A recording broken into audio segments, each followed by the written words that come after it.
ಇಷ್ಟು ಕಮ್ಮಿ ಸಮಯದಲ್ಲಿ ಇಷ್ಟು ಜನರನ್ನ ಸೇರಿಸಲಿಕ್ಕೆ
ಮುಖಂಡರು ಕಾರ್ಯಕರ್ತರು ಇವತ್ತು ಈ ಕಾರ್ಯಕ್ರಮವನ್ನು ಯಶಸ್ವಿ ಮಾಡೋದಕ್ಕೆ ನನ್ನ ವೈಯಕ್ತಿಕ ಪರವಾಗಿ ಹೋಗೋದಿಲ್ಲ ಅವ್ರದ್ದು.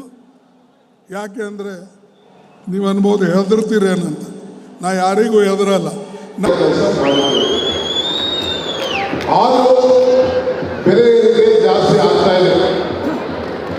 15 ಸಬ್ ಕ್ಲಾಸ್ 5 ಅದರ ಪ್ರಕಾರ ಪ್ರೈವೇಟ್ ಇನ್ಸ್ಟಿಟ್ಯೂಷನ್ ಪ್ರಧಾನಮಂತ್ರಿಗಳು ಅಲ್ಲಿ ಬಿಹಾರ್ನಲ್ಲಿ ಭಾಷಣ ಮಾಡ್ತಾ ಇದ್ರು, ಅರ್ಧ ಇಂಗ್ಲಿಷ್ನಲ್ಲಿ. ಬೆಲೆಗಳು ಏರಿಕೆ ಆಗೋದು ಸರ್ವೇ ಸಾಮಾನ್ಯ. ಅದರಲ್ಲಿ ನಮ್ಮ ಪಾಲ ನಮಗೆ ಕೊಡಬೇಕು ಅಂತ ಹೇಳಿ ನಾವು ಹೋರಾಟ ಮಾಡ್ತೀವಿ. ಯಾಕಂದ್ರೆ ಎಲ್ಲ ದೊಡ್ಡ ದೊಡ್ಡ ಕಾರ್ಖಾನೆ, ಸರ್ಕಾರಿ ಕಾರ್ಖಾನೆ ಅಂತೂ ಮುಚ್ಚೋಗಿವೆ. ಅದಾನಿ ಅಂಬಾನಿ ಅಂತವ್ರಿಗೆ ಕೊಟ್ಟು ಏನು ಹೇಳಿದ್ರು, ಇಡೀ ಇಂಟರ್ನ್ಯಾಷನಲ್ನಲ್ಲಿ ಈ ಮೆಸೇಜ್ ಹೋಗಲಿ, ಮೋದಿ 100ಕ್ಕೂ ಹೆಚ್ಚು % ಇವತ್ತು ಎಲ್ಲ ದೃಷ್ಟಿಯಿಂದ ತುಟ್ಟಿಯಾಗಿದ್ರೆ ಈ ವೇದಿಕೆಯಿಂದ ಇದೊಂದು ಐತಿಹಾಸಿಕವಾದಂತಹ ಹೋರಾಟದ ಒಂದು ಸಭೆ ಆಗ್ಬೇಕಲ್ಲ, ಅದನ್ನು ಬಿಟ್ಟು ಅದರ ಬೆಲೆ ಏರಿಸ್ತಾ ಇದ್ದಾರೆ. 34 ಲಕ್ಷ ರೂಪಾಯಿ. 34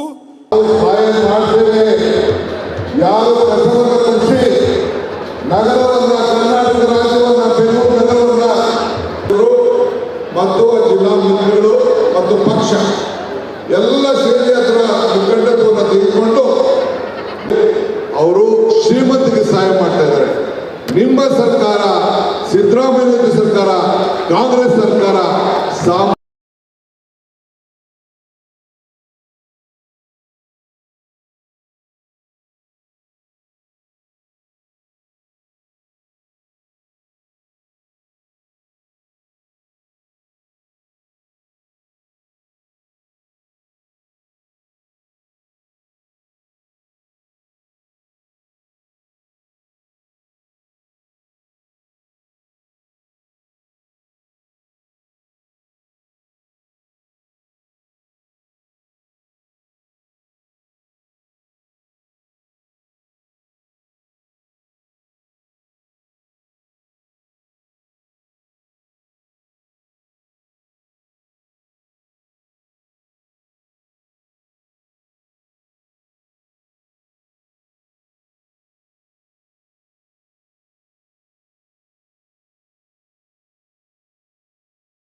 ಎಲ್ಲ ಈ ಮೀಸಲಾತಿ ಪ್ರಮಾಣ 50 ಇದೆ.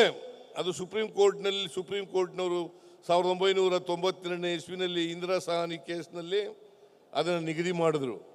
ಮೀಸಲಾತಿ 50ಕ್ಕಿಂತ ಹೆಚ್ಚಾಗಬಾರ್ದು. ನಾನು ಕೇಳ್ತೀನಿ ನರೇಂದ್ರ ಮೋದಿ ಅವರೇ, ನೀವು ಆರ್ಥಿಕವಾಗಿ ಹಿಂದುಳಿದಿರೋರಿಗೆ ಅಂದರೆ ಮೇಲ್ಜಾತಿಯವರಿಗೆ ನೀವು 10% ರಿಸರ್ವೇಷನ್ ಕೊಟ್ಟಿರಲ್ಲ, ಅದು ಸೀಲಿಂಗ್ ಅನ್ನು ಹೆಚ್ಚಾಗುತ್ತೋ ಕಡಿಮೆ ಆಗುತ್ತೋ? ನಾನು ಅದಕ್ಕೋಸ್ಕರ ಹೇಳ್ತಾ ಇದ್ದೀನಿ, ಈ ಜಾತಿ ಗಣತಿ ಆದಮೇಲೆ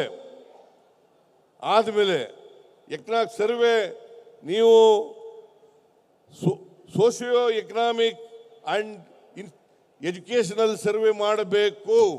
ಅದನ್ನು ಇಂಥ ಅವಧಿನಲ್ಲಿ ಮುಗಿಸ್ತೇವೆ ಅಂತಕ್ಕಂಥ ಮಾತುಗಳನ್ನು ಹೇಳಬೇಕು. ರಾಹುಲ್ ಗಾಂಧಿಯವರು ನಿರಂತರವಾಗಿ 2 ವರ್ಷದಿಂದ ಜಾತಿ ಗಣತಿ ಆಗಬೇಕು ಅಂತೇಳಿ ಇವತ್ತು ನಮ್ಮ ಮ್ಯಾನಿಫೆಸ್ಟೋನಲ್ಲೂ ಕೂಡ ಬರೆಸಿದರು. ಮ್ಯಾನಿಫೆಸ್ಟೋನಲ್ಲೂ ಕೂಡ ನಾವು ಅಧಿಕಾರಕ್ಕೆ ಬಂದರೆ ಜಾತಿ ಗಣತಿಯನ್ನು ಮಾಡ್ತೇವೆ, ಈ ದೇಶದ ಜಾತಿ ಗಣತಿಯನ್ನು ಮಾಡ್ತೇವೆ, ಎಲ್ಲರಿಗೂ ಸಾಮಾಜಿಕ ನ್ಯಾಯ ಕೊಡ್ತಕ್ಕಂಥ ಕೆಲಸವನ್ನು ಮಾಡ್ತೇವೆ. ಯಾರು ಇನ್ನೂ ಆರ್ಥಿಕವಾಗಿ ಸಾಮಾಜಿಕವಾಗಿ ಶಕ್ತಿ ಬಂದಿಲ್ಲ ಅವರೆಲ್ಲರಿಗೂ ಕೂಡ ಆರ್ಥಿಕವಾಗಿ ಸಾಮಾಜಿಕವಾಗಿ ಸಬಲತೆಯನ್ನು ಮಾಡ್ತೇವೆ ಅಂತಕ್ಕಂಥ ಮಾತುಗಳನ್ನು ಹೇಳಿದರು. ಅದಕ್ಕೋಸ್ಕರ ನಾನು ಇವತ್ತು ಪ್ರೆಸ್ ಕಾನ್ಫರೆನ್ಸ್ ಮಾಡಿದೆ. ನಾನು ಖರ್ಗೆ ಅವರಿಗೆ, ರಾಹುಲ್ ಗಾಂಧಿ ಅವರಿಗೆ, ಕಾಂಗ್ರೆಸ್ನ ಎಲ್ಲ ವರಿಷ್ಠ ಪದಾಧಿಕಾರಿಗಳಿಗೆ ಧನ್ಯವಾದಗಳನ್ನು ಹೇಳಿದ್ದೇನೆ. ಅದನ್ನು ವಿಶೇಷವಾಗಿ ರಾಹುಲ್ ಗಾಂಧಿ ಅವರಿಗೆ ಧನ್ಯವಾದಗಳನ್ನು ಹೇಳಿದ್ದೇನೆ. ಅವರ ಒತ್ತಡದಿಂದ, ಮಲ್ಲಿಕಾರ್ಜುನ ಖರ್ಗೆ ಅವರ ಒತ್ತಡದಿಂದ ಇವತ್ತು ನಿನ್ನೆ ಏನು ಕ್ಯಾಬಿನೆಟ್ನಲ್ಲಿ ತೀರ್ಮಾನ ಮಾಡಿದ್ದಾರೆ ಕೇಂದ್ರ ಸರ್ಕಾರ, ಬಹುಶಃ ಬಿಹಾರ್ನ ಎಲೆಕ್ಷನ್ ಕೂಡ ಬರ್ತಾ ಇದೆ. ಆ ಬಿಹಾರ್ನ ಎಲೆಕ್ಷನ್ನು ಕೂಡ ಗಮನದಲ್ಲಿ ಇಟ್ಕೊಂಡು ಅವ್ರಿಗೆ ಸಾಮಾಜಿಕ ನ್ಯಾಯದಲ್ಲಿ ನಂಬಿಕೆ ಇಲ್ಲ, ಸಾಮಾಜಿಕ ನ್ಯಾಯದ ಪರವಾಗಿಲ್ಲ. ನೀವು ನೋಡಿ 1925ನೇ ಇಸ್ವಿನಲ್ಲಿ RSS ಸ್ಥಾಪನೆ ಆಯಿತು. ಈಗ 100 ವರ್ಷಗಳಾಯಿತು. ಈ 100 ವರ್ಷಗಳ ಅವಧಿನಲ್ಲಿ ಯಾವತ್ತೂ ಕೂಡ ಸಾಮಾಜಿಕ ನ್ಯಾಯದ ಪರವಾಗಿ ಮಾತಾಡಿಲ್ಲ, ಸಂವಿಧಾನದ ಪರವಾಗಿ ಮಾತಾಡಿಲ್ಲ. ಸಾಮಾಜಿಕ ನ್ಯಾಯ ಯಾವ್ಯಾವಾಗ ಕಾಂಗ್ರೆಸ್ ಕೊಡಲಿಕ್ಕೆ ಪ್ರಯತ್ನ ಮಾಡಿದೆ ಆ ಎಲ್ಲ ಕಾಲದಲ್ಲೂ ಕೂಡ ವಿರೋಧ ಮಾಡ್ತಕ್ಕಂಥ ಕೆಲಸವನ್ನು ಅವರು ಮಾಡ್ಕೊಂಡು ಬಂದಿದ್ದಾರೆ. ಆದ್ದರಿಂದ ಇವತ್ತು ನಾವು ನಮ್ಮ ಕಾರ್ಯಕರ್ತರು ಬಹಿರಂಗವಾಗಿ ಹೇಳಬೇಕು, ಧೈರ್ಯವಾಗಿ ಹೇಳಬೇಕು, ಯಾವುದೇ ಮುಲಾಜಿಲ್ಲದೆ ಹೇಳಬೇಕು. ಬೆಲೆ ಏರಿಕೆ ಮಾಡಿದವರು ಬಿಜೆಪಿಯವರು, ನರೇಂದ್ರ ಮೋದಿಯವರು, ಬಿಜೆಪಿಯ ಕೇಂದ್ರ ಸರ್ಕಾರ ಇವತ್ತು ಟ್ಯಾಕ್ಸ್ ಕಲೆಕ್ಷನ್ ಮಾಡ್ತಾರೆ. ನಮ್ಮ ರಾಜ್ಯದಿಂದ ಸುಮಾರು 4.5 ಲಕ್ಷ ಕೋಟಿ ರೂಪಾಯಿ ಪ್ರತಿ ವರ್ಷ ಟ್ಯಾಕ್ಸ್ ಕಲೆಕ್ಟ್ ಆಗುತ್ತೆ. 4.5 ಲಕ್ಷದಿಂದ 5 ಲಕ್ಷ ಕೋಟಿ ರೂಪಾಯಿ ನಾವು ತೆರಿಗೆ ಕೊಡೋದು. ಅವರು ನಮಗೆ ವಾಪಸ್ ಕೊಡ್ತಕ್ಕಂಥದ್ದು ಎಷ್ಟಪ್ಪ ಅಂತಂದ್ರೆ 60,000 ಕೋಟಿ. ಅಂದರೆ 1 ರೂಪಾಯಿ ನಾವು ತೆರಿಗೆ ಕೊಟ್ಟರೆ ನಮಗೆ ಬರ್ತಕ್ಕಂಥದ್ದು ಕೇವಲ 13 ಪೈಸೆಗಳು ಮಾತ್ರ. ಇದು ನ್ಯಾಯನಾ? ಇದು ನ್ಯಾಯನಾ? ಇದನ್ನ ಸಹಿಸ್ಕೋಬೇಕಾ? ಇದನ್ನ ನಾವು ಅರ್ಥ ಮಾಡ್ಕೋಬೇಕಾಗ್ತದೆ. ಸೆಸ್ ಕಲೆಕ್ಟ್ ಮಾಡ್ತಾರೆ, ಅದರಲ್ಲಿ 1 ರೂಪಾಯಿ ನಮಗೆ ಕೊಡಲ್ಲ. ಸರ್ಚಾರ್ಜ್ ಕಲೆಕ್ಟ್ ಮಾಡ್ತಾರೆ, ಅದರಲ್ಲಿ 1 ರೂಪಾಯಿ ನಮಗೆ ಕೊಡಲ್ಲ. ಎಲ್ಲನೂ ನಾವು ಕೊಡಬೇಕು, ಅವ್ರ ಹತ್ರ ಗ್ವಾಗರಿಬೇಕು. ಅನೌನ್ಸ್ ಮಾಡಿದ್ದು ಕೂಡ ಕೊಡಲ್ಲ. 15ನೇ ಹಣಕಾಸಿನ ಆಯೋಗದಲ್ಲಿ ಹೇಳಿದ್ರು, ನಿಮಗೆ ಅನ್ಯಾಯ ಆಗಿದೆ, ಅನ್ಯಾಯ ಸರಿಪಡಿಸ್ಲಿಕ್ಕೋಸ್ಕರವಾಗಿ ನಾವು 5,490 ಕೋಟಿ ರೂಪಾಯಿ ಕೊಡ್ತೀವಿ ಅಂತ ಹೇಳಿದ್ರು. ಆದರೆ ಕೊಡ್ಲಿಲ್ಲ ಇವತ್ತಿನವರಿಗೆ. ಪೆರಿಫೆರಲ್ ರಿಂಗ್ ರೋಡ್ಗೆ, ಬೆಂಗಳೂರಿನ ಪೆರಿಫೆರಲ್ ರಿಂಗ್ ರೋಡ್ಗೆ 3,000 ಕೋಟಿ ರೂಪಾಯಿ ಕೊಡ್ತೀವಿ ಅಂದ್ರು. ಇವತ್ತಿನವರೆಗೂ 1 ಪೈಸೆ ಕೊಡಲಿಲ್ಲ. ಬೆಂಗಳೂರು ನಗರದಲ್ಲಿ ಕೆರೆಗಳ ಅಭಿವೃದ್ಧಿಗೆ 3,000 ಕೋಟಿ ಕೊಡ್ತೀವಿ ಅಂದ್ರು, ಕೊಡಲಿಲ್ಲ. ಅಷ್ಟೇ ಅಲ್ಲ, ನಿರ್ಮಲಾ ಸೀತಾರಾಮನ್ ಅವರು ಬಜೆಟ್ನಲ್ಲಿ ಘೋಷಣೆ ಮಾಡಿದ್ರು. 23-24 ಬಜೆಟ್ನಲ್ಲಿ ಘೋಷಣೆ ಮಾಡಿದ್ರು. ಅಪ್ಪರ ಪತ್ರ ಯೋಜನೆಗೆ 5,300 ಕೋಟಿ ರೂಪಾಯಿ ಕೊಡ್ತೀವಿ ಅಂತೇಳಿ. ನಿಮ್ಮ ಬಸವರಾಜ ಬೊಮ್ಮಾಯಿ ಅವರು ಈ ನಗರದವರೇ, ಬಸವರಾಜ ಬೊಮ್ಮಾಯಿ ಮುಖ್ಯಮಂತ್ರಿ ಆಗಿದ್ದವರು, ಅವರು ಕೂಡ ಬಜೆಟ್ ಮಂಡಿಸಿದಾಗ 23-24ರಲ್ಲಿ ಅದನ್ನು ಪುನರುಚ್ಚಾರ ಮಾಡಿ ಕೇಂದ್ರ ಸರ್ಕಾರ 5,300 ಕೋಟಿ ಕೊಡ್ತದೆ ಅಂತ ಹೇಳಿದ್ರು. ಇವತ್ತಿನವರಿಗೆ ₹1 ಕೊಡಲಿಲ್ಲ. ಅದು ಬಜೆಟ್ನಲ್ಲಿ ಹೇಳಿದ್ದು. ಹೀಗೆ ಕೇಂದ್ರ ಸರ್ಕಾರದಿಂದ ಅವ್ಯಾಹತವಾಗಿ ಕರ್ನಾಟಕ ಸರ್ಕಾರಕ್ಕೆ ಅನ್ಯಾಯ ಆಗ್ತಾ ಇದೆ. ಇವತ್ತು ಜನ ಬೆಲೆ ಏರಿಕೆಯಿಂದ ತತ್ತರಿಸಿದ್ದಾರೆ. ಬಡವರು, ಸಾಮಾನ್ಯ ಜನ ಬದುಕದೇ ಇರತಕ್ಕಂಥ ಪರಿಸ್ಥಿತಿ ನಿರ್ಮಾಣ ಆಗಿದೆ. ಇದಕ್ಕೆಲ್ಲ ಕಾರಣ ನರೇಂದ್ರ ಮೋದಿಯವರ ಸರ್ಕಾರ. ಇದನ್ನ ನೀವು ಧೈರ್ಯವಾಗಿ ಹೇಳ್ತಕ್ಕಂಥ ಆ ಬೆಲೆ ಏರಿಕೆಯನ್ನು ಖಂಡಿಸ್ತಕ್ಕಂಥ ಸಂವಿಧಾನ ಇವತ್ತು ಸಮಾಜದಲ್ಲಿ ಬೆಂಕಿ ಹಚ್ಚಿಸ್ತಕ್ಕಂಥ ಕೆಲಸವನ್ನು ಮಾಡಿದ್ದಾರೆ. ಜಾತಿಗಳನ್ನು ಎತ್ತಿಡ್ತಕ್ಕಂಥ ಕೆಲಸವನ್ನು ಮಾಡ್ತಾ ಇದ್ದಾರೆ. ಸಂವಿಧಾನದ ಬಗ್ಗೆ ಕಿಂಚಿತ್ತೂ ಅವರಿಗೆ ಗೌರವ ಇಲ್ಲ. ಯಾಕಂತಂದ್ರೆ ಬಾಬಾ ಸಾಹೇಬ್ ಅಂಬೇಡ್ಕರ್ ಅವರು ಕೊಟ್ಟಿರ್ತಕ್ಕಂಥ ಸಂವಿಧಾನ. ಈ ಸಂವಿಧಾನ ಹೇಗಾದ್ರೂ ಮಾಡಿ ರೀರೈಟ್ ಮಾಡಬೇಕು ಅಂತಕ್ಕಂಥದ್ದು ಅವರ ಉದ್ದೇಶ. ಸಂವಿಧಾನದಿಂದ ಇವತ್ತು ನಾವೆಲ್ಲರೂ ಕೂಡ ಉಳಿದಿದ್ರೆ ಸಂವಿಧಾನ ಕಾರಣ. ಸಂವಿಧಾನವನ್ನು ನಾವು ರಕ್ಷಣೆ ಮಾಡಿದ್ರೆ ಸಂವಿಧಾನ ನಮ್ಮನ್ನು ರಕ್ಷಣೆ ಮಾಡ್ತದೆ. ಆ ಕೆಲಸಕ್ಕೋಸ್ಕರ ಸಂವಿಧಾನ ಅವ್ರಿಗೇನು ಈ ದೇಶದ ಬಗ್ಗೆ ಅವರಿಗೆ ಕಾಳಜಿ ಇಲ್ಲ, ಮೂರ್ಖಾಸನ ಕಾಳಜಿ ಇಲ್ಲ. ಈ ದೇಶಕ್ಕೆ ಸ್ವಾತಂತ್ರ್ಯ ತಂದುಕೊಟ್ಟವರು ಕಾಂಗ್ರೆಸ್. ಈಗಾಗಲೇ ಖರ್ಗೆ ಅವರು ಹೇಳಿದ್ದಾರೆ, ಯಾರು ಕೂಡ ಒಬ್ಬ ವ್ಯಕ್ತಿ ಕೂಡ ಸ್ವಾತಂತ್ರ್ಯ ಹೋರಾಟದಲ್ಲಿ ಭಾಗಿಯಾಗಿರಲಿಲ್ಲ, ಸ್ವಾತಂತ್ರ್ಯ ಹೋರಾಟಕ್ಕೋಸ್ಕರ ಪ್ರಾಣ ಕಳ್ಕೊಂಡಿರಲಿಲ್ಲ, ಯಾರು ಹುತಾತ್ಮರಾಗಿಲ್ಲ. ಇವತ್ತು ದೇಶಕ್ಕೆ ಸ್ವಾತಂತ್ರ್ಯ ತಂದುಕೊಟ್ಟವರು ಕಾಂಗ್ರೆಸ್ ಪಕ್ಷ. ಅನೇಕ ಜನಪರ ಕಾರ್ಯಕ್ರಮಗಳನ್ನು ಮಾಡಿರ್ತಕ್ಕಂಥದ್ದು ಕಾಂಗ್ರೆಸ್ ಪಕ್ಷ. ಇದನ್ನು ಉಳಿಸ್ಕೊಂಡು ಬೆಳೆಸ್ಕೊಂಡು ಹೋಗ್ತಕ್ಕಂಥದ್ದು ಕಾಂಗ್ರೆಸ್ ಇರಾದ ನಾವೆಲ್ಲರ ಕರ್ತವ್ಯ ಅಂತಕ್ಕಂಥ ಮಾತುಗಳನ್ನು ಹೇಳಿ ಇವತ್ತು ಸಂವಿಧಾನವನ್ನು ಉಳಿಸೋಣ. ಬೆಲೆ ಏರಿಕೆ ಏನು ಬಿಜೆಪಿಯವರು ನಾಟಕ ಆಡ್ತಾ ಇದ್ದಾರೆ, ಈ ನಾಟಕವನ್ನು ಬಯಲು ಮಾಡ್ತಕ್ಕಂಥ ಕೆಲಸವನ್ನು ಮಾಡೋಣ ಅಂತಕ್ಕಂಥ ಮಾತುಗಳನ್ನು ಹೇಳಿ ಇವತ್ತು ನೀರಾವರಿ ಯೋಜನೆಗಳಿದೆಯಲ್ಲ, ಮಾದಾಯಿ ಇದೇ ಹುಬ್ಬಳ್ಳಿನಲ್ಲಿ 2017ರಲ್ಲಿ ಇವರು ಯಡಿಯೂರಪ್ಪನವರು ಮುಖ್ಯಮಂತ್ರಿ ಆಗೋದಕ್ಕಿಂತ ಮುಂಚಿತವಾಗಿ ಹೇಳಿದ್ರು, ನಾವು ಅಧಿಕಾರಕ್ಕೆ ಬಂದ ತಕ್ಷಣವೇ ಮಹದಾಯಿ ಯೋಜನೆಯನ್ನು ಜಾರಿ ಮಾಡ್ತೀವಿ. ಇವರು ಗೋವಾದ ಮುಖ್ಯಮಂತ್ರಿಗಳು ಒಪ್ಕೊಂಡಿದ್ದಾರೆ ಅಂತ ಸುಳ್ಳು ಹೇಳಿದ್ರು.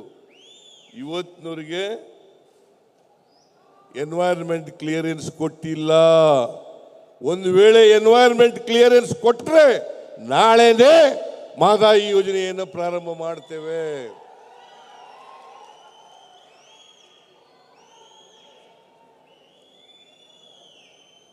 ಹಾಗೇನೆ ಕೃಷ್ಣಾ ಮೇಲ್ದಂಡೆ ಯೋಜನೆ ಏನೋ ಮೀಟಿಂಗ್ ಕರೆದಿದ್ದಾರಂತೆ ಇತ್ತೀಚೆಗೆ. ನಮ್ಮ ನೀರಾವರಿ ಮಂತ್ರಿಗಳು ಹೋಗ್ತಾ ಇದ್ದಾರೆ. ಯಾಕೆಂತಂದ್ರೆ ಕೃಷ್ಣ 2013ರಲ್ಲಿ ಇವತ್ತಿನವರಿಗೆ 12 ವರ್ಷ ಆಯ್ತು. ಇವತ್ತಿನವರಿಗೆ ನೋಟಿಫಿಕೇಶನ್ ಮಾಡಿಲ್ಲ. ಜಡ್ಜ್ಮೆಂಟ್ ಬಂದು 12 ವರ್ಷ ಆಯ್ತು. ಇವತ್ತಿನವರಿಗೆ ಗೆಜೆಟ್ ನೋಟಿಫಿಕೇಶನ್ ಮಾಡಿಲ್ಲ. ನಾವು ಅನೇಕ ಸಾರಿ ಒತ್ತಾಯಗಳನ್ನು ಮಾಡಿದ್ದೀವಿ, ಆದರೆ ಗೆಜೆಟ್ ನೋಟಿಫಿಕೇಶನ್ ಮಾಡೋಕ್ಕಾಗಿಲ್ಲ ಅವ್ರ ಕೈನಲ್ಲಿ. ಮೇಕೆದಾಟು ಬಗ್ಗೆ ಒಪ್ಪಿಗೆ ಕೊಟ್ಟಿಲ್ಲ. ಸುಮ್ಮನೆ ನೆಪ ಹೇಳ್ತಾರೆ. ತಮಿಳುನಾಡಿನವರು ನಿಮ್ಮ ಸ್ನೇಹಿತರು, ಅವ್ರ ಹತ್ರ ಮಾತಾಡಿ ನೀವು. ನೀರಾವರಿನೇ ಅವರಿಗೆ ರಾಜಕೀಯ ಇರ್ತಕ್ಕಂಥದ್ದು. ಅದರಿಂದ ಕೇಂದ್ರ ಸರ್ಕಾರ ನಾವು ಒಕ್ಕೂಟದ ವ್ಯವಸ್ಥೆಯಲ್ಲಿ ಇರ್ತಕ್ಕಂಥದ್ದು. ಈ ಒಕ್ಕೂಟದ ವ್ಯವಸ್ಥೆಯಲ್ಲಿ ಕೇಂದ್ರ ಸರ್ಕಾರದ ಪ್ರಧಾನಮಂತ್ರಿಗಳು ಇಂಟರ್ಫಿಯರ್ ಆಗಬೇಕೇ ಹೊರತು ನಾವು ಮಾತಾಡ್ಕೊಳ್ಳೋಕ್ಕೆ ಸಾಧ್ಯ ಆಗೋದಿಲ್ಲ ಅಂತಕ್ಕಂಥ ಮಾತುಗಳನ್ನು ಹೇಳಿ ಇವತ್ತು ನೀವೆಲ್ಲರೂ ಕೂಡ ದೊಡ್ಡ ಪ್ರಮಾಣದಲ್ಲಿ ಬಂದಿದ್ದೀರಿ, ಪ್ರತಿಭಟನೆಯನ್ನು ಮಾಡಿದ್ದೀರಿ. ಸಂವಿಧಾನ ಉಳಿಸ್ತಕ್ಕಂಥ ಕೆಲಸ ಮಾಡೋಣ ಅಂತಕ್ಕಂಥ ಮಾತುಗಳನ್ನು ಹೇಳಿ ನನ್ನ ಮಾತುಗಳನ್ನು ಮುಗಿಸ್ತೇನೆ. ನಿಮ್ಮೆಲ್ಲರಿಗೂ ನಮಸ್ಕಾರ. ಮತ್ತು ಎಲ್ಲ ಕಾಂಗ್ರೆಸ್ ಪಕ್ಷದ ಅಧ್ಯಕ್ಷರುಗಳು ಯಾವ್ಯಾವ ಜಿಲ್ಲಾ ಅಧ್ಯಕ್ಷರುಗಳಿದ್ದಾರೆ, ನೀನು ಅಧ್ಯಕ್ಷರಿದ್ದೀ, ನಿನಗೆಲ್ಲ ಎಲ್ರಿಗೂ ಧನ್ಯವಾದಗಳನ್ನು ಹೇಳಿ ನನ್ನ ಮಾತುಗಳನ್ನು ಮುಗಿಸ್ತೇನೆ. ಜೈ ಹಿಂದ್, ಜೈ ಕರ್ನಾಟಕ, ಹಾವೇರಿ ಗದಗ ಜಿಲ್ಲಾ ಜೈ ಬಾಪು, ಜೈ ಬಾಪು, ಜೈ ಭೀಮ್, ಜಿಲ್ಲಾಧ್ಯಕ್ಷ, ಜೈ ಸಂವಿಧಾನ. 43,000 ರೂಪಾಯಿ ಇತ್ತು, ಇವತ್ತು 94,000 ರೂಪಾಯಿ. 43,000ದಿಂದ 94 ರೂಪಾಯಿ ಆಗಿದೆ. ಅವತ್ತು ಒಂದು ಡಾಲರ್, ಅಮೆರಿಕನ್ ಡಾಲರ್, ಅದರ ಬೆಲೆ ಇಂಡಿಯನ್ ರೂಪಾಯಿಗಳು 59 ರೂಪಾಯಿ ಇತ್ತು. 59 ರೂಪಾಯಿ ಇತ್ತು. ಇವತ್ತು 86, 87 ರೂಪಾಯಿಗಳು. ನರೇಂದ್ರ ಮೋದಿಜಿ ಹೇಳಿದ್ರಿ ಜನರಿಗೆ, ನಾವು ರೂಪಾಯಿನ ಸಮಕ್ಕೆ ತರ್ತೀವಿ, ಡಾಲರ್ ಬೆಲೆಯನ್ನ ರೂಪಾಯಿ ಸಮಕ್ಕೆ ತರ್ತೀವಿ ಅಂತ ಹೇಳಿದ್ರು. ಆದರೆ 59 ರೂಪಾಯಿ ಇದ್ದಂಥ ಒಂದು ಡಾಲರ್ ಬೆಲೆ ಇವತ್ತು 86 ರೂಪಾಯಿ, 87 ರೂಪಾಯಿ ಆಗಿದೆ. ಇದಕ್ಕೆ ಯಾರ ಕಾರಣ? ಯಾರ್ರೀ ಕಾರಣ? ಸಿಮೆಂಟು 50 kg ಸಿಮೆಂಟು 268 ರೂಪಾಯಿ ಇದ್ದದ್ದು 410 ರೂಪಾಯಿ ಆಗಿದೆ. ಅಮೋನಿಯಂ ಫಾಸ್ಫೇಟ್ 1125 ರೂಪಾಯಿ ಇದ್ದದ್ದು 1350 ರೂಪಾಯಿ ಆಗಿದೆ. ರೈತರ ಬಗ್ಗೆ ಮೊಸಳೆ ಕಣ್ಣೀರು ಸುರಿಸ್ತಿರಲ್ಲ, ಯಾಕೆ ಗೊಬ್ಬರದ ಬೆಲೆ ಹೆಚ್ಚು ಮಾಡಿದ್ರಿ? ಇದನ್ನು ನರೇಂದ್ರ ಮೋದಿ ಅವರು ಉತ್ತರ ಕೊಡಬೇಕಾಗ್ತದೆ ಈ ದೇಶದ ರೈತರಿಗೆ. ಸಕ್ಕರೆ 1 kg ಸಕ್ಕರೆ 60 ರೂಪಾಯಿ ಇದ್ದದ್ದು 72 ರೂಪಾಯಿ ಆಗಿದೆ. ಅಕ್ಕಿ 30 ರೂಪಾಯಿ ಇದ್ದದ್ದು 66 ರೂಪಾಯಿ ಆಗಿದೆ. ಬ್ರೆಡ್ಡು 35 ರೂಪಾಯಿ ಇದ್ದದ್ದು 70 ರೂಪಾಯಿ ಆಗಿದೆ. ಅಡುಗೆ ಎಣ್ಣೆ 68 ರೂಪಾಯಿ ಇದ್ದದ್ದು 109 ರೂಪಾಯಿ ಆಗಿದೆ. ಗೋಧಿ 10 kg 270 ರೂಪಾಯಿ ಇದ್ದದ್ದು 420 ರೂಪಾಯಿ ಆಗಿದೆ. ರಾಗಿ 1 kg 20 ರೂಪಾಯಿ ಇದ್ದದ್ದು 65 ರೂಪಾಯಿ ಆಗಿದೆ. ಉಪ್ಪು 1 kg 7 ರೂಪಾಯಿ ಇದ್ದದ್ದು 22 ರೂಪಾಯಿ ಆಗಿದೆ. ಟೀ 250 ಗ್ರಾಮ್ 95 ಇದ್ದದ್ದು 135 ಆಗಿದೆ. ಸಿಮೆಂಟು, ಗೊಬ್ಬರ, ಪೆಟ್ರೋಲ್, ಡೀಸೆಲ್, ಗ್ಯಾಸ್. ಇವತ್ತು ಇಲ್ಲಿ ಗ್ಯಾಸ್ಗಳಿಗೆಲ್ಲ ನಾವು ಹೂನಾರ್ಗಳನ್ನು ಹಾಕಿದ್ದೀವಿ. ಮನಮೋಹನ್ ಸಿಂಗ್ರವ್ರ ಕಾಲದಲ್ಲಿ ಒಂದು ಸಿಲಿಂಡರ್ ಗ್ಯಾಸ್ 414 ರೂಪಾಯಿ. ಇವತ್ತು ಒಂದು ಗ್ಯಾಸ್ ಸಿಲಿಂಡರ್ ಬೆಲೆ 879 ರೂಪಾಯಿ. ನರೇಂದ್ರ ಮೋದಿಜಿ ಗ್ಯಾಸ್ ಬೆಲೆ ಏರಿಸ್ಬಿಟ್ಟು ಪೆಟ್ರೋಲ್ ಸುಮಾರು 71 ರೂಪಾಯಿ ಇತ್ತು 2014ನೇ ಇಸ್ವಿನಲ್ಲಿ. ಇವತ್ತು 102 ರೂಪಾಯಿ. ಡೀಸೆಲ್ 40 ರೂಪಾಯಿ ಇತ್ತು 2014ರಲ್ಲಿ. ಇವತ್ತು 91 ರೂಪಾಯಿ 4 ಪೈಸೆ. ಯಾರ್ರೀ ಇದಕ್ಕೆಲ್ಲ ಕಾರಣ? ಬಿಜೆಪಿಯವರೇ, ಯಾರು ಇದಕ್ಕೆ ಕಾರಣ? ನರೇಂದ್ರ ಮೋದಿ ಅವರೇ, ಯಾರು ಇದಕ್ಕೆ ಕಾರಣ? ನೀವು ಬೆಲೆಯನ್ನೆಲ್ಲ ಏರಿಸಿ, ನಾವು ಗ್ಯಾಸ್ಗೆ ಮನಮೋಹನ್ ಸಿಂಗ್ರವ್ರು ಇರುವಾಗ ಸಬ್ಸಿಡಿ ಕೊಡ್ತಾ ಇದ್ದು ಆ ಸಬ್ಸಿಡಿಯನ್ನ ನಿಲ್ಲಿಸಿದ್ರಿ 2020ರಲ್ಲಿ, ಅಥವಾ ಕಡಿಮೆ ಮಾಡಿದ್ರಿ. ಅದರಿಂದ ಇವತ್ತು ಬೆಲೆ ಏರಿಕೆ ಆಯಿತು, ಅಗತ್ಯ ವಸ್ತುಗಳ ಬೆಲೆ ಏರಿಕೆ ಆಯಿತು, ಪೆಟ್ರೋಲ್ ಡೀಸೆಲ್ ಬೆಲೆ ಆಯಿತು, ಅವತ್ತು ಮನಮೋಹನ್ ಸಿಂಗ್ರವರು ಇರುವಾಗ ಒಂದು ಬ್ಯಾರಲ್ ಕ್ರೂಡ್ ಆಯಿಲ್ ಸುಮಾರು $118 ಇತ್ತು, $118 ಇತ್ತು. $118 ಒಂದು ಬ್ಯಾರಲ್ಗೆ, 118. ಇವತ್ತು $65 ಆಗಿದೆ. 2020ನೇ ಇಸ್ವಿನಲ್ಲಿ $56 ಇಳಿದಿತ್ತು. ಅದನ್ನ ವರ್ಗಾವಣೆ ಮಾಡಿದ್ರ ಮಾಡಲಿಲ್ಲ. ಇಂಟರ್ನ್ಯಾಷನಲ್ ಮಾರ್ಕೆಟ್ನಲ್ಲಿ ಕ್ರೂಡ್ ಆಯಿಲ್ ಬೆಲೆ ಕಡಿಮೆ ಆದರೂ ಕೂಡ $1ಗೆ $40-50 ಕಡಿಮೆ ಆದ್ರೂ, ಒಂದು ಬ್ಯಾರಲ್ಗೆ $40-50 ಕಡಿಮೆ ಆದ್ರೂ ಕೂಡ ನೀವು ಕಡಿಮೆ ಮಾಡಲಿಲ್ವಲ್ಲ. ಅದರಿಂದ ಇವತ್ತು ಬೆಲೆ ಏರಿಸಿದವರು ಅವರು ಇವತ್ತು ನಮ್ಮ ಮೂತಿಗೆ ಹಾಕಿ ನೀವು ನಮ್ಮ ಮುಖದ ಮೇಲೆ ಏರಿಸ್ತಾ ಇದ್ದೀರಲ್ಲ, ನಾಚಿಕೆ ಆಗಲ್ಲ ನಿಮಗೆ? ಮಾನ ಮರ್ಯಾದೆ ಏನಾದ್ರು ಇದೆಯಾ ನಿಮಗೆ ಅಂತಕ್ಕಂಥದ್ದನ್ನ ಹೇಳ್ಬೇಕಾಗ್ತದೆ. ನಮ್ಮ ಕಾರ್ಯಕರ್ತರು ಧೈರ್ಯದಿಂದ ಹೇಳಬೇಕು. ಬೆಲೆ ಏರಿಕೆ ಮಾಡಿದವರು ನೀವು, ಪ್ರಹ್ಲಾದ್ ಜೋಶಿ ನೀವು ಮಾಡಿದ್ರಿ, ವಿಜಯೇಂದ್ರ ನೀವು ಮಾಡಿದ್ರಿ, ಅಶೋಕ ನೀವು ಮಾಡಿದ್ರಿ, ನಾವು ಮಾಡಲಿಲ್ಲ. ನರೇಂದ್ರ ಮೋದಿ ಅವರು ಮಾಡಲಿಲ್ಲ. ನಾವು ಒಂದು ವೇಳೆ ನಾವು ಬೆಲೆ ಏರಿಕೆ ಮಾಡಿದ್ರೆ ಬೇರೆ ರಾಜ್ಯಗಳಿಗಿಂತ, ಪಕ್ಕದ ರಾಜ್ಯಗಳಿಗಿಂತ ಕಡಿಮೆ ಇರ್ತಕ್ಕಂಥ ರೀತಿಯಲ್ಲಿ ಬೆಲೆ ಏರಿಕೆ ಮಾಡಿದ್ದೀವಿ. ಹಾಲಿನ ಬೆಲೆ ಏರಿಸ್ಬಿಟ್ರು, $4 ಏರಿಸಿರೋದು ನಿಜ. ಆದರೆ ಅದನ್ನು ಸರ್ಕಾರಕ್ಕೆ $1 ತಗೊಂಡಿಲ್ಲ, ಅಥವಾ KMFಗೆ ತಗೊಂಡಿಲ್ಲ, ಮಿಲ್ಕ್ ಯೂನಿಯನ್ಗೆ ತಗೊಂಡಿಲ್ಲ. ಏನು $4 ಏರಿಸಿದ್ದೀವಿ ಅಷ್ಟೂ ಹಣವನ್ನ ರೈತರಿಗೆ ವರ್ಗಾವಣೆ ಮಾಡಿದ್ದೇವೆ. ಇದು ಸರಿನಾ ತಪ್ಪಾ?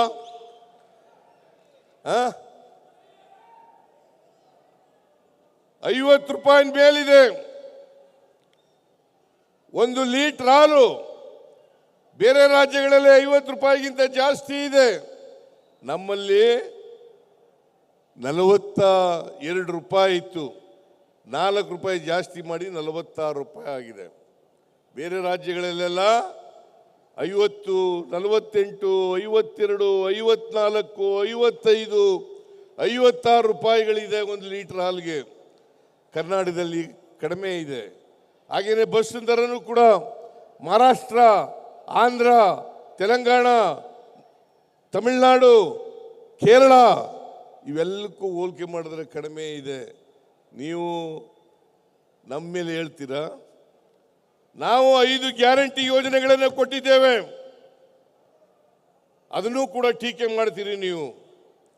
ಗ್ಯಾರಂಟಿ ಯೋಜನೆಗಳನ್ನು ಕೊಟ್ಟು ಕರ್ನಾಟಕದಲ್ಲಿ ಅಭಿವೃದ್ಧಿಗೆ ಹಣ ಇಲ್ಲ. ನಿಮಗೆ ಒಂದು ಉದಾಹರಣೆಯನ್ನು ಹೇಳಬೇಕು ಅಂತಂದ್ರೆ, ಕಳೆದ ವರ್ಷ ಕ್ಯಾಪಿಟಲ್ ಎಕ್ಸ್ಪೆಂಡಿಚರ್ ಆಗಿದ್ದದ್ದು 52,000 ಕೋಟಿ. ಅಂದ್ರೆ ಈ ವರ್ಷ ಕ್ಯಾಪಿಟಲ್ ಎಕ್ಸ್ಪೆಂಡಿಚರ್ ಆಗಿರ್ತಕ್ಕಂಥದ್ದು 83,000 ಕೋಟಿ. ದಿವಾಳಿ ಆಗಿದೆ, ಪಾಪರಾಗ್ಬಿಟ್ಟಿದೆ ಸರ್ಕಾರದ ಖಜಾನಿನಲ್ಲಿ ಹಣ ಇಲ್ಲ. ನಿಮ್ಗೆ ಹೇಳ್ತೀನಿ, ನೀರಾವರಿ ಇಲಾಖೆಗೆ ಈ ವರ್ಷ ನಾವು ಕೊಟ್ಟಿರ್ತಕ್ಕಂಥ ಹಣ 22,000 ಕೋಟಿ ರೂಪಾಯಿ. ಮೇಜರ್ ಮತ್ತು ಮೀಡಿಯಂ ನೀರಾವರಿಗೆ, ಸಣ್ಣ ನೀರಾವರಿಗೆ 3,000 ಕೋಟಿ ರೂಪಾಯಿಗೂ ಹೆಚ್ಚಾಗಿ ಕೊಟ್ಟಿದ್ದೀವಿ. ಒಟ್ಟು 25,000ಕ್ಕೂ ಹೆಚ್ಚು ಕೋಟಿ ರೂಪಾಯಿಗಳನ್ನು ನೀರಾವರಿ ಒಂದೇ ಇಲಾಖೆಗೆ ಕೊಟ್ಟಿದ್ದೇವೆ. ಆರೋಗ್ಯ ಇಲಾಖೆ, PWD ಇಲಾಖೆ, ಶಿಕ್ಷಣ ಇಲಾಖೆ, ಗ್ರಾಮೀಣಾಭಿವೃದ್ಧಿ ಇಲಾಖೆ, ಕುಡಿಯ ನೀರು, ಈ ಎಲ್ಲ ಇಲಾಖೆಗಳಿಗೂ ಕೂಡ ಹೆಚ್ಚು ಕೊಡ್ತಕ್ಕಂಥ ಪ್ರಯತ್ನವನ್ನು ಮಾಡಿದ್ದೇವೆ.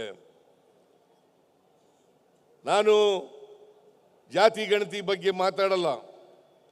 ನಾನು ಒಂದು ಮಾತನ್ನ ಹೇಳಲಿಕ್ಕೆ ಬಯಸ್ತಾ ಇದ್ದೇನೆ. ಮಲ್ಲಿಕಾರ್ಜುನ ಖರ್ಗೆ ಅವರು 2023ರಲ್ಲಿ ಪತ್ರ ಬರೆದಿದ್ದರು ಪ್ರಧಾನಮಂತ್ರಿಗಳಿಗೆ. ಜಾತಿಗಣತಿಯನ್ನು ಮಾಡಿ ಸಾಮಾಜಿಕ, ಆರ್ಥಿಕ, ಶೈಕ್ಷಣಿಕ ಪರಿಸ್ಥಿತಿ ಗೊತ್ತಾಗಬೇಕು ಈ ದೇಶದಲ್ಲಿ. ಸಂವಿಧಾನ ಜಾರಿಯಾಗಿ 75 ವರ್ಷಗಳಾಯಿತು. ಈ 75 ವರ್ಷಗಳಾದರೂ ಕೂಡ ಬಡತನ ನಿರ್ಮೂಲನೆ ಆಗಿಲ್ಲ,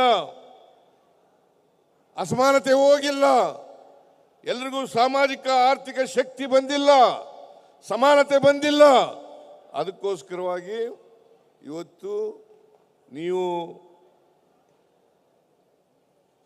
ಸಾಮಾಜಿಕ, ಆರ್ಥಿಕ, ಶೈಕ್ಷಣಿಕ ಸರ್ವೆ ಮಾಡಬೇಕು.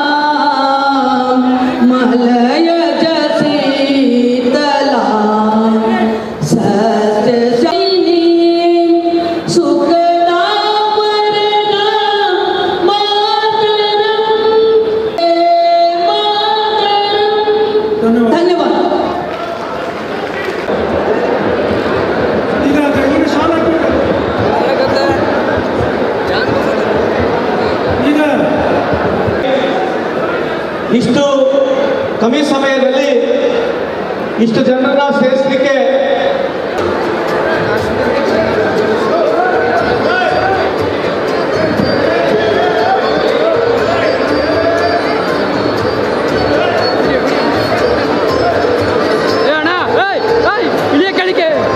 ಇಳಿಯ ಕೆಳಗೆ ಬೇಗ ಏನು ನೀನು ಕ್ಯಾಮ್ರಾ ಇಡ್ಸೋ ಯಾರೇನು ನಮ್ಮ ಪಕ್ಷದ ಅಧ್ಯಕ್ಷರು ಕರ್ನಾಟಕ ರಾಜ್ಯದ ಉಪಮುಖ್ಯಮಂತ್ರಿ ಈಗ ದಯವಿಟ್ಟು ಮುಂದೆ ಹೋಗ್ಬೇಡಿ. ಯಾರೇ ಮುಖಂಡರು ಬಂದರೆ ಬೇರೆಯವರು ಹೋಗ್ಬೇಡಿ. ಅದ್ರ ಪರವಾಗಿ ಮಾತನಾಡ್ತಾರೆ. ಯಾವುದೇ ಒಂದು ಜಡ್ಜ್ಮೆಂಟ್ ಕೇಂದ್ರ ಸರ್ಕಾರದ ಬಿಜೆಪಿಯ ನರೇಂದ್ರ ಮೋದಿ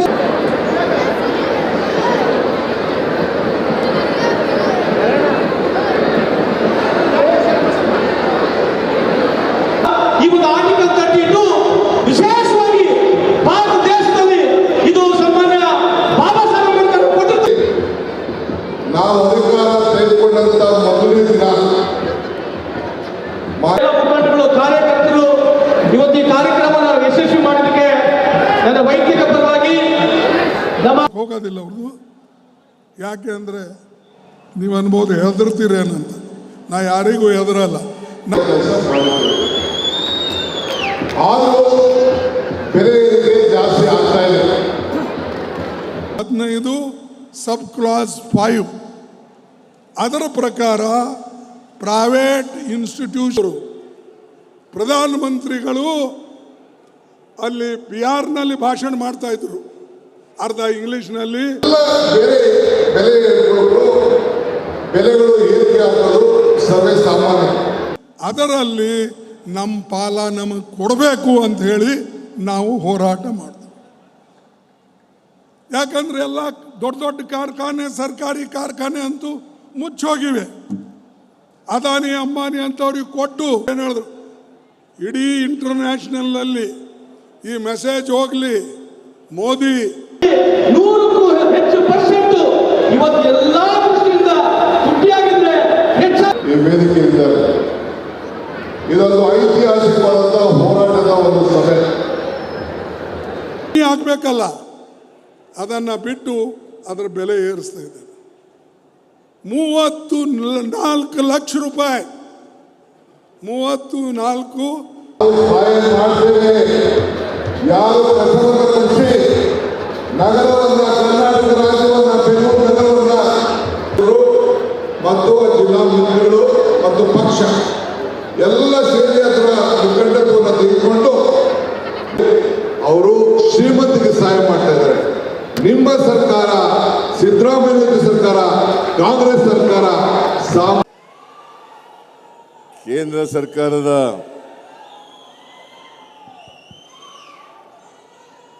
ಬೆಲೆ ಏರಿಕೆ ನೀತಿ ವಿರುದ್ಧ ಪ್ರತಿಭಟನೆ ಮತ್ತು ನಮ್ಮ ಸಂವಿಧಾನದ ರಕ್ಷಣೆ ಮಾಡಲಿಕ್ಕೋಸ್ಕರ ಈ ಪ್ರತಿಭಟನಾ ರ್ಯಾಲಿಯನ್ನು ಏರ್ಪಾಡು ಮಾಡಿದ್ದೇವೆ. ಈ ಪ್ರತಿಭಟನಾ ರ್ಯಾಲಿನಲ್ಲಿ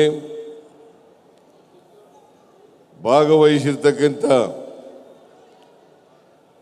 ಎಐಸಿಸಿ ಅಧ್ಯಕ್ಷರು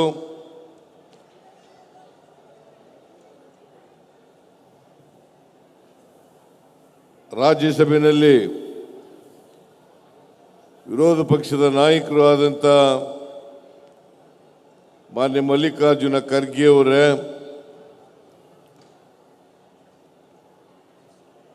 ರಾಜ್ಯ ಉಸ್ತುವಾರಿಗಳು ಎಐಸಿಸಿ ಪ್ರಧಾನ ಕಾರ್ಯದರ್ಶಿಗಳು ಆದಂಥ ಶ್ರೀ ಸುರ್ಜೇವಾಲಾ ಅವರೇ,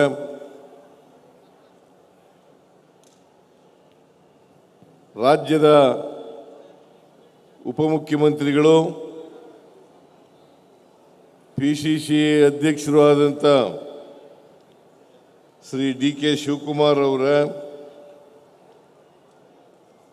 ಎಐಸಿಸಿ ಪ್ರಧಾನ ಕಾರ್ಯದರ್ಶಿಗಳು ರಾಜ್ಯಸಭಾ ಸದಸ್ಯರು ಆದಂಥ ನಾಸೀರ್ ಹುಸೇನ್ ಅವರೇ, ಹುಬ್ಬಳ್ಳಿ ಧಾರವಾಡ ಜಿಲ್ಲೆಯ ಉಸ್ತುವಾರಿ ಸಚಿವರು ಕಾರ್ಮಿಕ ಸಚಿವರು ಆದಂಥ ಸಂತೋಷ್ ಲಾಡ್ ಅವರೇ, ಹಿರಿಯ ಸಚಿವರಾದಂಥ ಎಚ್.ಕೆ. ಪಾಟೀಲ್ ಅವರೇ, ಇನ್ನೊಬ್ಬರು ಸಚಿವರಾದಂಥ ಶಿವಾನಂದ ಪಾಟೀಲ್ ಅವರೇ, ಶಿವರಾಜ್ ತಂಗಡಗಿ ಅವರೇ, ರಾಜಕೀಯ ಕಾರ್ಯದರ್ಶಿಗಳಾದಂಥ ನಸೀರ್ ಅಹಮದ್ ಅವರೇ, ಗೋವಿಂದ ರಾಜು ಅವರೇ, ವಿಧಾನ ಪರಿಷತ್ನಲ್ಲಿ ಮುಖ್ಯ ಸಚೇತಕರಾದಂಥ ಸಲೀಂ ಅಹಮದ್ ಅವರೇ, ವಿಧಾನ ಪರಿಷತ್ತಿನ ಸದಸ್ಯರಾದಂಥ ಬಿ.ಕೆ. ಹರಿಪ್ರಸಾದ್ ಅವರೇ, ಪ್ರಚಾರ ಸಮಿತಿಯ ಅಧ್ಯಕ್ಷರಾದಂಥ ಮಾಜಿ ಸಚಿವರಾದಂಥ ವಿನಯ್ ಕುಮಾರ್ ಸ್ವರ್ಕಿ ಅವರೇ, ಎಐಸಿಸಿ ಕಾರ್ಯದರ್ಶಿಗಳಾದಂಥ ಮಯೂರ್ ಜೈಕುಮಾರ್ ಅವರೇ, ಕಾರ್ಯಾಧ್ಯಕ್ಷರು ರಾಜ್ಯಸಭಾ ಸದಸ್ಯರು ಆದಂಥ ಜಿ.ಸಿ. ಚಂದ್ರಶೇಖರ್ ಅವರೇ, ವೇದಿಕೆ ಮೇಲಿರ್ತಕ್ಕಂಥ ಎಲ್ಲ ಮಾಜಿ ಸಚಿವರುಗಳೇ, ಹಾಲಿ ಶಾಸಕರುಗಳೇ, ಮಾಜಿ ಶಾಸಕರುಗಳೇ ಮತ್ತು ಪಕ್ಷದ ಎಲ್ಲ ಮುಖಂಡರುಗಳೇ ಹಾಗೂ ಜಿಲ್ಲಾ ಅಧ್ಯಕ್ಷರುಗಳೇ, ಇಲ್ಲಿ ಸೇರಿರ್ತಕ್ಕಂಥ ಆತ್ಮೀಯ ಕಾರ್ಯಕರ್ತ ಬಂಧುಗಳೇ, ತಾಯಂದಿರೇ, ಯುವಕ ಮಿತ್ರರೇ, ಮಾಧ್ಯಮದ ಗೆಳೆಯರೇ, ಇವತ್ತು ನಾವೆಲ್ಲ ಇಲ್ಲಿ ಸೇರಿರ್ತಕ್ಕಂಥದ್ದು ಕೇಂದ್ರ ಸರ್ಕಾರದ ಬೆಲೆ ಏರಿಕೆ ನೀತಿಯನ್ನು ವಿರೋಧ ಮಾಡಲಿಕ್ಕೋಸ್ಕರ ಮತ್ತು ನಮ್ಮ ದೇಶದ ಸಂವಿಧಾನ ಇದೆಯಲ್ಲ, ಬಾಬಾ ಸಾಹೇಬ್ ಅಂಬೇಡ್ಕರ್ ಅವರು ರಚನೆ ಮಾಡಿರ್ತಕ್ಕಂಥ ಸಂವಿಧಾನ, ಅದನ್ನು ರಕ್ಷಣೆ ಮಾಡಬೇಕು. ಭಾರತೀಯ ಜನತಾ ಪಕ್ಷದವರಿಂದ ಅದಕ್ಕೆ ಧಕ್ಕೆ ಬಂದಿದೆ, ಆತಂಕ ಬಂದಿದೆ. ಅದಕ್ಕೋಸ್ಕರ ಅದನ್ನು ರಕ್ಷಣೆ ಮಾಡ್ತಕ್ಕಂಥ ಕೆಲಸವನ್ನು ಕಾಂಗ್ರೆಸ್ನವರಾದಂಥ ನಾವು ಮಾಡಬೇಕು ಅಂತಕ್ಕಂಥ ಮಾಡಲಿಕ್ಕೋಸ್ಕರ ಇಲ್ಲಿ ನಾವೆಲ್ಲ ಸೇರಿದ್ದೇವೆ. ಭಾರತೀಯ ಜನತಾ ಪಕ್ಷದವರು, ಕರ್ನಾಟಕದವರು ಬೆಲೆ ಏರಿಕೆ ಮಾಡಿದ್ದೇವೆ ನಾವು ಅಂತೇಳಿ ಜನ ಆಕ್ರೋಶ ಕಾರ್ಯಕ್ರಮವನ್ನು ಇಡೀ ರಾಜ್ಯದಲ್ಲಿ ಹಮ್ಮಿಕೊಂಡಿದ್ದಾರೆ. ನರೇಂದ್ರ ಮೋದಿಯವರು ಕೂಡ ಕರ್ನಾಟಕದಲ್ಲಿ ಬೆಲೆ ಏರಿಕೆಯಾಗಿದೆ, ಅದಕ್ಕೋಸ್ಕರ ನಾವು ಪ್ರತಿಭಟನೆ ಮಾಡಬೇಕು ಅಂತಕ್ಕಂಥ ಮಾತುಗಳನ್ನು ಹೇಳಿದ್ದಾರೆ. ಆದರೆ ವಾಸ್ತವವಾಗಿ ಆಗಿರ್ತಕ್ಕಂಥದ್ದೇನು? ಬೆಲೆ ಏರಿಕೆಯನ್ನು ಮಾಡಿರ್ತಕ್ಕಂಥದ್ದು ನರೇಂದ್ರ ಮೋದಿಯವರು ಪ್ರಧಾನಮಂತ್ರಿ ಆದ ಮೇಲೆ ಅದರ ಪರಿಣಾಮ ಎಲ್ಲ ರಾಜ್ಯಗಳಲ್ಲೂ ಕೂಡ ಬೆಲೆ ಏರಿಕೆಯಾಗಿದೆ. ಇದನ್ನು ಮುಚ್ಚಿಕೊಳ್ಳಿಕ್ಕೋಸ್ಕರ, ಅವರ ವೈಫಲ್ಯಗಳನ್ನು ಮುಚ್ಚಿಕೊಳ್ಳಿಕ್ಕೋಸ್ಕರ, ಅವರ ತಪ್ಪುಗಳನ್ನು ಮುಚ್ಚಿಕೊಳ್ಳಿಕ್ಕೋಸ್ಕರ ಜನಾಕ್ರೋಶ, ಬೆಲೆ ಏರಿಕೆಯ ವಿರುದ್ಧ ಜನಾಕ್ರೋಶವನ್ನು ಮಾಡ್ತೇವೆ ಅಂತೇಳಿ ಈ ರಾಜ್ಯದ ಜನರನ್ನ ತಪ್ಪು ದಾರಿಗೆ ಎಳೆಯತಕ್ಕಂಥ ಪ್ರಯತ್ನವನ್ನ ಭಾರತೀಯ ಜನತಾ ಪಕ್ಷದವರು ಮಾಡ್ತಾ ಇದ್ದಾರೆ. ಬಹುಶಃ ಈ ರಾಜ್ಯದ ಜನರಿಗೆ ಅರ್ಥ ಆಗಿದೆ, ಬೆಲೆ ಏರಿಕೆ ಮಾಡಿದವರು ನರೇಂದ್ರ ಮೋದಿಯವರು. ಅದರ ಪರಿಣಾಮ ಅಗತ್ಯ ವಸ್ತುಗಳ ಬೆಲೆ ಏರಿಕೆಗಳೆಲ್ಲ ಆಗಿದ್ದಾವೆ.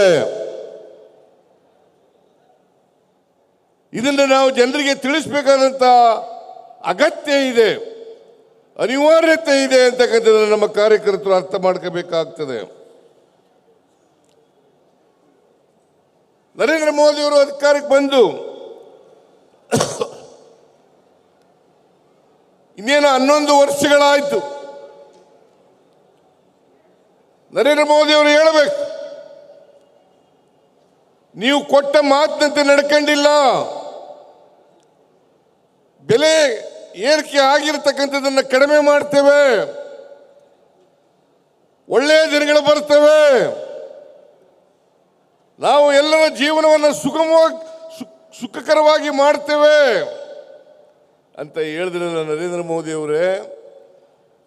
ಇವತ್ತು ನೀವು ಕೊಟ್ಟ ಮಾತಿನಂತೆ ನಡ್ಕೊಂಡಿದ್ದೀರಾ ಅಂತಕ್ಕಂಥ ಪ್ರಶ್ನೆಯನ್ನ ನೀವೆಲ್ಲರೂ ಕೂಡ ಅವರಿಗೆ ಕೇಳಬೇಕಾಗ್ತದೆ.